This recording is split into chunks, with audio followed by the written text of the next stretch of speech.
Sir Nokia, sobrang dami nang nawala ng tiwala sa kanya, and I think it's time for him to resign. Kailan pa kayo magising sa katotohanan? Walang nakasaad sa konstitusyon natin na kampihan ninyo ang mga politikong magnanakaw. Magka-alas 12 ng hating gabi, dumating ang dagdag ng mga pulis. Pasado alas 12:30 kanina, bumuhos ang ulan. Unti-unting nabawasan ang mga nagpoprotesta hanggang umabot na lang sa humigit kumulang 50 ang natira. Kabilang sa kanila ang 2 senior citizen. Nang magsimulang mag-ingay muli ang mga nagprotesta, nagbarikada muli ang PNP. Namuo ang tensyon sa pagitan ng mga relihista at mga pulis.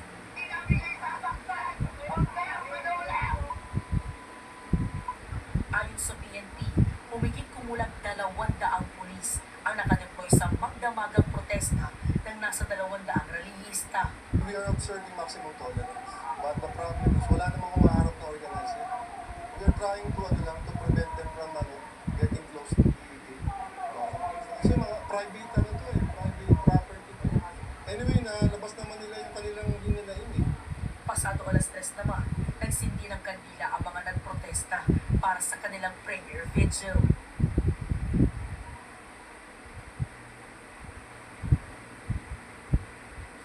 Igan, pasado alas 4 kanina nang isa-isang mag-alisan yung mga relihista rito sa harap nitong Arnaiz Gate. Sa mga puntong ito, wala na tayo nakikitang protester, pero may mga police mobile at ilang PNP personnel pa rin ang nagmumonitor dito sa lugar. Samantala, sinusubukan pa nating kunan ng pahayagang Malacanang tungkol sa protesta.